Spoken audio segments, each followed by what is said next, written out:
I am the Pablo of distribution. I slang engagement campaigns, videos. I want to accumulate a lot of social interaction because it's retargetable, okay?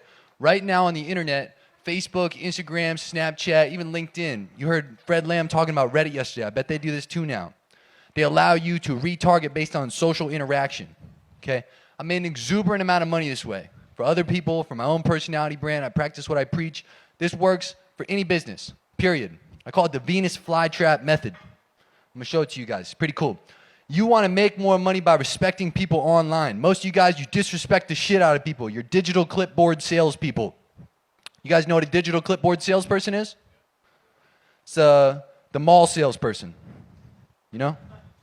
They walk up to you. You wanna buy a phone? You want DirecTV? That used to be me. The digital clipboard salesperson plays the numbers game. Do you want to join my webinar? You want to download my PDF thing? You want to join into my lead form even though I've never met you before? No? Okay. I'm going to ask 1,000 other people and waste a fuck ton more money. You want to make more money online by respecting people first. How do you respect people? Think about it.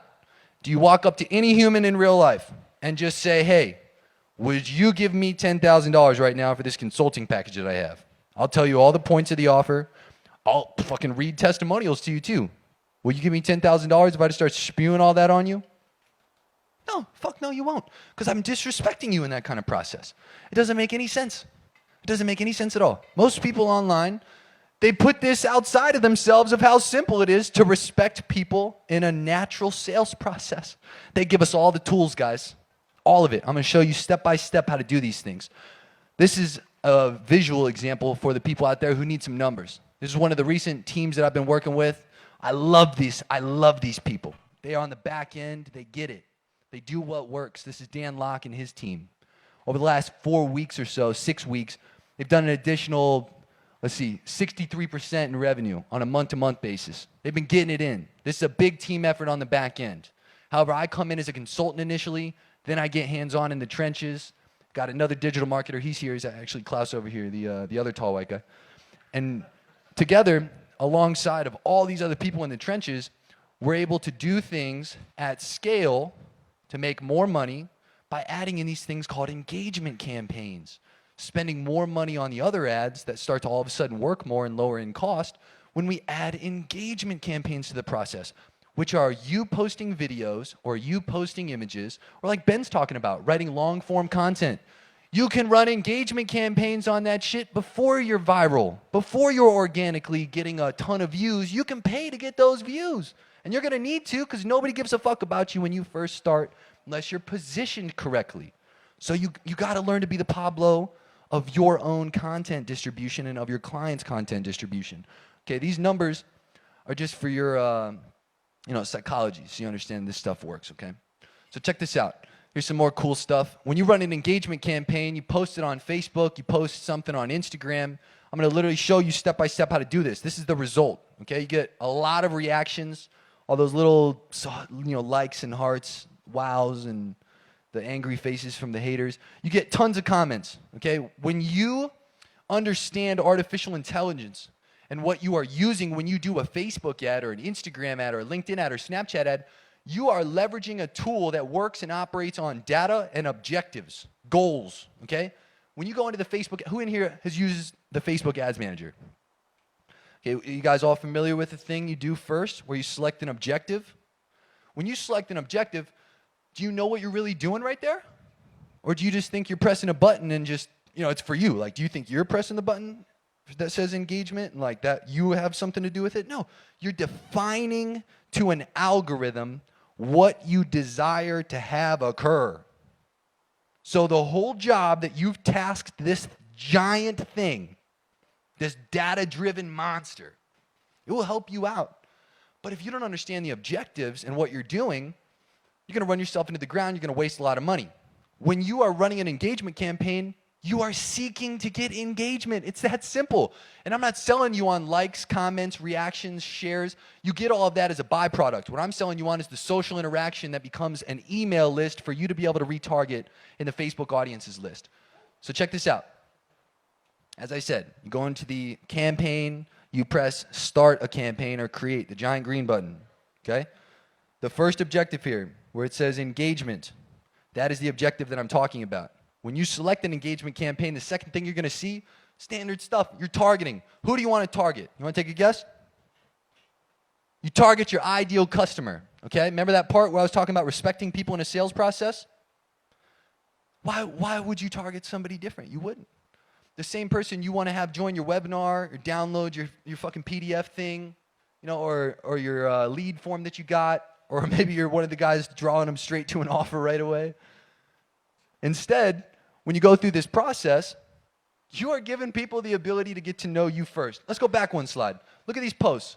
The top left one just broke 1 million views. It was about my job that I had quit working for Mr. Grant Cardone back in the day.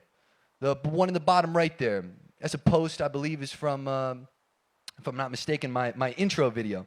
So I put this video out there. It's 1 minute long. It says, "Who is Jeremy Haynes?" And I tell people to comment below, show me. Fucking 167,000 views on a little minute video just about me. Never would have got those views if I'm not running $5 a day for an engagement campaign. Over here on the left, it's a video where I was, Ty Lopez had a mastermind. People paid $10K to come.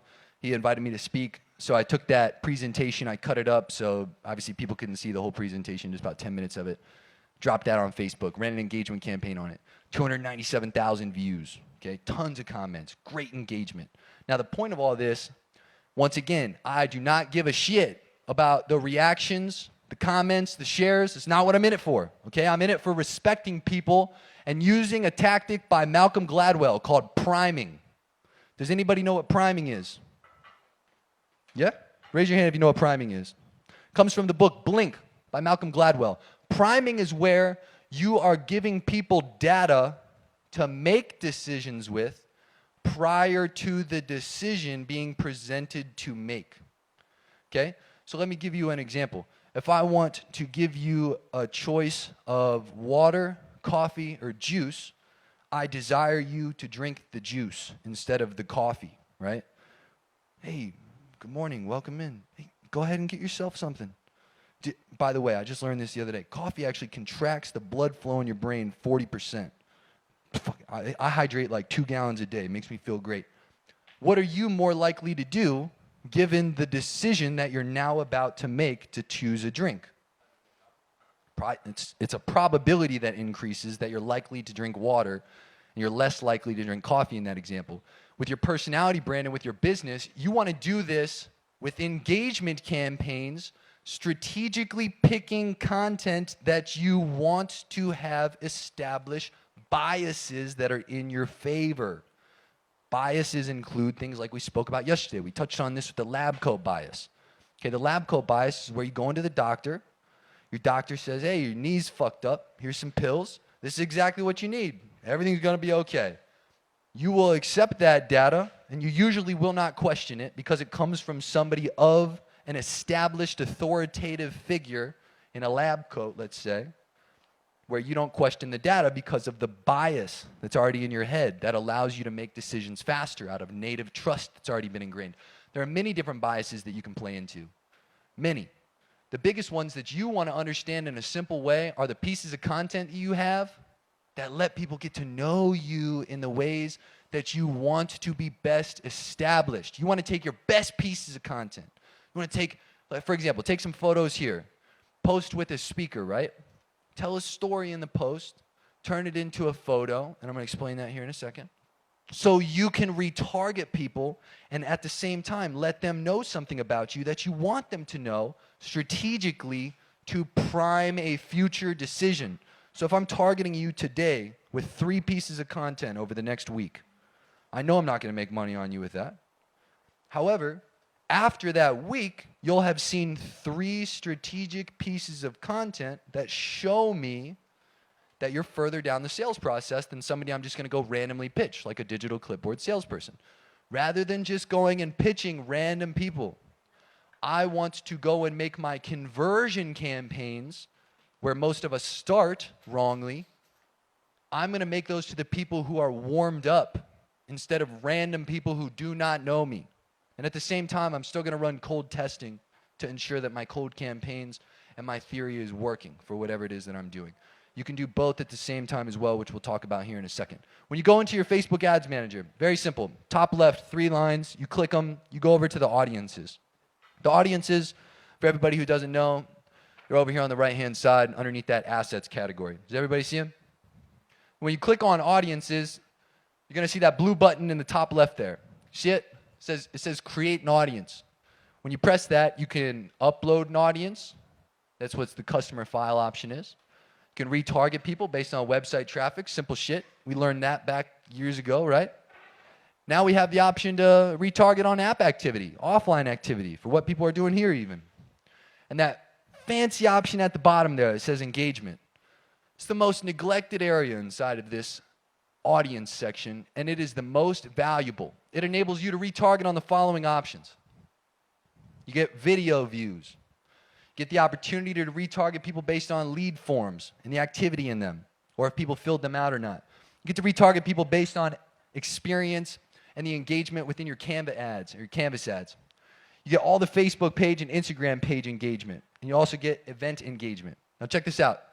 When you jump into this stuff, this is some of what it's going to look like. For videos specifically, you can retarget people based on watching 3 seconds, 10 seconds, 25%, 50%, 75%, 95%. This is beneficial because you want to, for example, exclude people in the future with giant lookalike audiences who are only watching 3 seconds. So in your future engagement campaigns, your lookalike audiences of people who watch 95% become your targeting rather than the 3 seconds that are being excluded.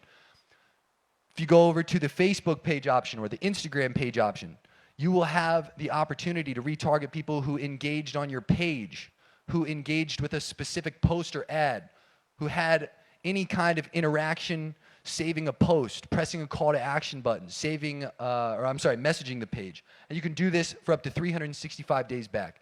Some of the best tips that I have for you as far as audience creation, when you're creating these lists that you can retarget in the future, do all of them, not some of them. Also, create super fans by doing combination targeting of these. So for example, if I create an audience with people who messaged my page and who saved a post, I know that that person has a much higher likelihood of being a quote-unquote super fan than somebody who has simply watched 25% of a video, as a given example. Now, when you choose to go in, you also have that option under the lead form category. So if you're doing anything with lead generation, this is great for inclusion and exclusion. And at this point, once you've ran your engagement campaigns, and once you've now gone into your audiences and you've created your lists to retarget in the future, you want to go create the Venus flytrap. The Venus flytrap is your conversion campaign that is exclusively targeting the people who you have just warmed up and respected.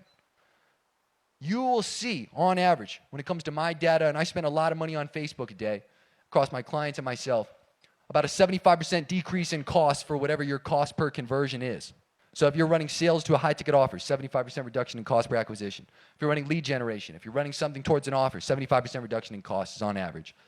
Conversion campaigns are simple. Same exact thing you're used to. Go into the targeting, select the audiences that we've just created in our lists, and then create your conversion ad. You're going to see a substantial result beyond what it is that you would see if you had simply done cold advertising. Now, I want to make it very clear. Most people ask me at this point, well, Jeremy, do I stop doing my cold advertising and my direct response altogether? My answer is no. I would like for you to continue doing so because you can also reverse this process. So you can start with your direct response marketing. So for example, with Dan Locke, one of the things that we do is we market the shit out of that book, FU Money. We're now starting to market the shit out of his webinar as a starting point to the targeting. At which point, if they interact with that, if they go to any of the web pages, if they have any interaction with the ad, we will retarget them with content. If they download the book, we will retarget the shit out of them with content. In the opposite side, we will bring people in with content and then retarget the shit out of them with the book and the webinar and later on with sales offers. The point I'm trying to make to you is that you can do this both ways, and you should, because you constantly want to prove this method to yourself and that it actually works. In your day-to-day and in your business, this is going to produce significant results compared to what you're used to doing. Most of you right now can duplicate this across multiple platforms. It doesn't just have to be Facebook and Instagram. You're also having more targeting capabilities on new platforms as well. So become the master of one and enable yourself to use this method to target people in the future. I find when I teach my students, I have 1,500 students around the world now, and it blows my mind that every time I teach this, people don't use this method. When you talk to business owners about this, it's a logical, reasonable way to close a client on a deal fast. I've had people pay exuberant amount of money to be able to execute this specific set of advertising tactics and strategy, and it's simple for you to do.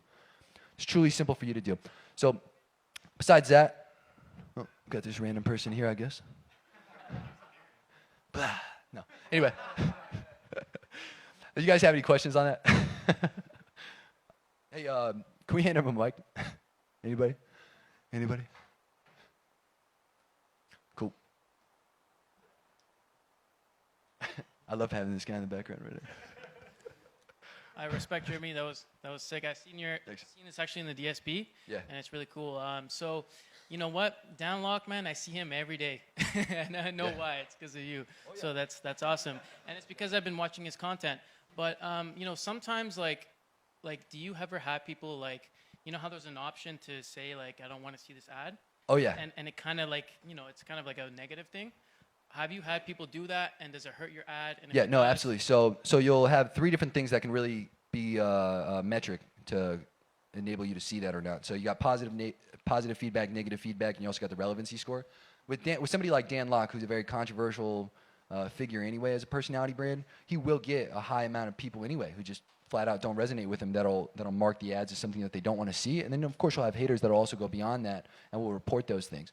We do not see ad accounts getting taken down due to the fact that people are flagging them as negative. What we usually see is that on a grander level, if you do not exclude people who have already watched, for example, 3 to 10 seconds of the ad videos, and if you do not exclude people who have obviously taken the specific action of that step, and that goes for engagement campaigns as well, you always want to exclude people who have already taken that specific action. So even if you're getting targeted by Dan Locke as an example, you should not be getting targeted with the same exact thing again and again and again and again. It should be, for example, an array or at least a spread of different videos that we have rotating at any given time. Once you watch more than 3 to 10 seconds of that specific video, you won't ever see it again. That goes for an ad, that goes for a video on the feed, whatever. And that mitigates against that risk.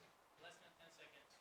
Yeah, well, less than 10 seconds is healthy. If it's a shorter video, you can also obviously slim that down to 3 seconds. And then I always recommend when you're doing your really broad cold targeting and you're using lookalike audiences, for example, based on 95% view rates or based on lifetime value customers that are valued to you or your client, you want to make sure you're excluding the people who watch 3 seconds that you're also creating lookalikes on. That way you get a higher view rate on future videos and you get a higher engagement rate as well. Your cost per engagement is going to be, if you're great, thousandth of a penny, meaning it's like 0.0001 or 0.001 for 100th of a penny. If you're averaging a penny to 2 pennies, that's quite expensive. Yep. Any other questions?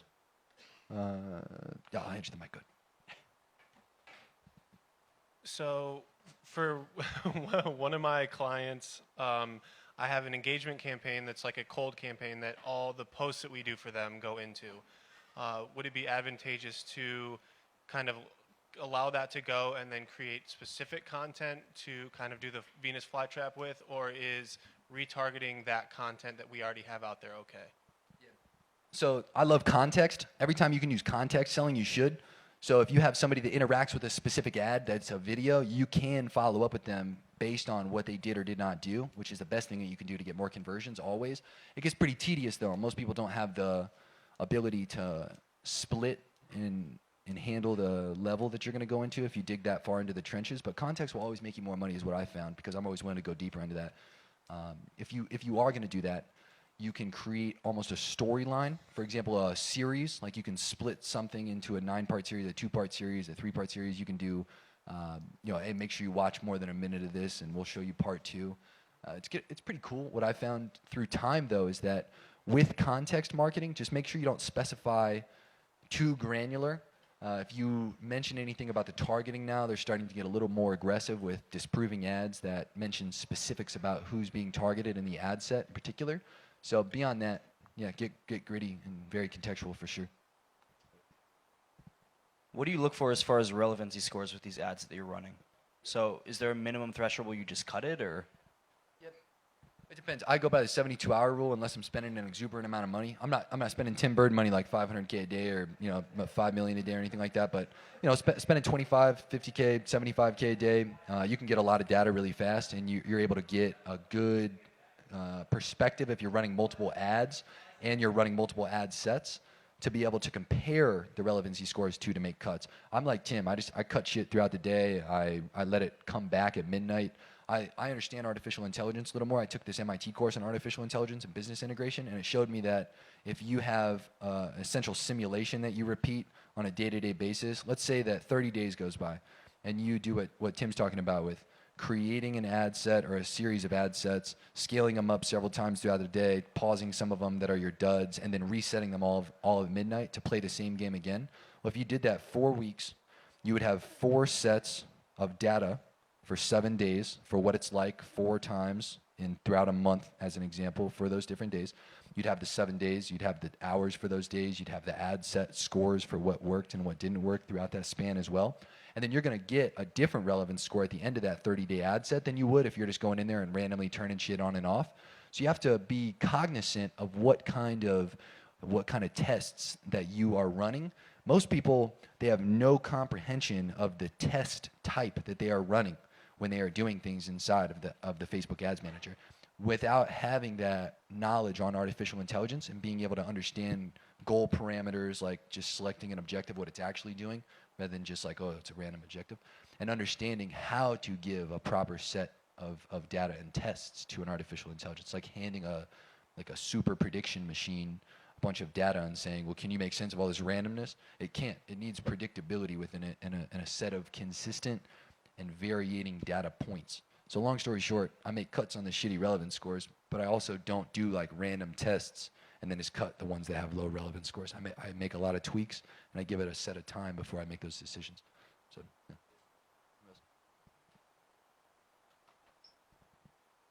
What's your opinion on Dennis Yu's $1 boosting strategy?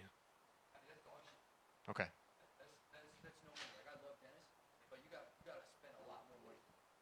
A lot more. I mean, you can't. Well, I mean, I don't know. I'm not cheap. I believe in my personality brand, so I spend money on my personality brand. Like the clients that I work with, I believe in what it is that I push, and I believe that also plays a big part in how much I'm willing to spend on it. So that's like the bias of how I give you this answer.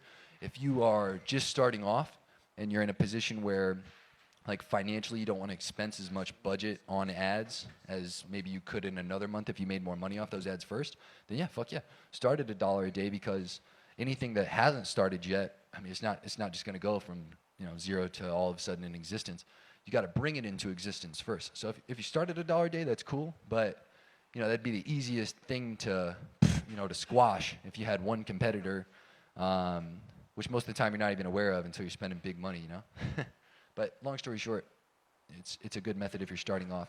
If you're making or spending maybe $1,000 to $2,000 a month on ads, I would definitely up that to at least 5 to 10 a day. All right, cool. We'll do one more question. I wanted to know your opinion on companion labs, because I know you're using that. So yeah, I just want to know your opinion, the future of that.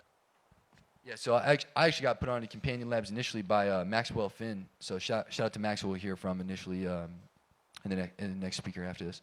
We're going to have a little more data on Companion Labs later today visually as far as presentation, so I'll be able to walk you more through it. But I think Companion Labs is the shit. So companionlabs.com is what we're talking about if you're not familiar with it. You integrate it with your Facebook ads and your Instagram advertising specifically, and it is an artificial intelligence that sits on top of the Facebook and Instagram API for the ad API anyway. And what it's doing is it's observing constantly and making decisions constantly based on your objectives, the ad sets that you're utilizing, the budgets that you're utilizing, the competitors' budgets, the competitor targeting, audience overlaps, and it's trying to give you the best budgets per 4-hour recommendations based on an A to F grading system. Sometimes, though, you can't trust it because we find with bigger accounts that we go to the reporting of which of those ads are making sales rather than just scaling random ads that say spend an extra $3,000 a day on this one or an extra $100 a day on this one. We make sure that the ads that are being recommended to scale are making an ROI first or have a part in an ROI-driven action. You can compound very quickly with an artificial intelligence tool like that, helping you out with your ad set scaling. However, it can also get very out of whack very quickly if you're not cognizant of how it works. I've had to reach out to companion labs more times than I've thought, like learning Infusionsoft, for example, to try to figure out all the different nicks and what works and what doesn't work, and when it works best versus when it's kind of shitty. Or there's a lot that I've had to learn in the trenches on that, but too much to go over in a simple question. We'll cover more on that later.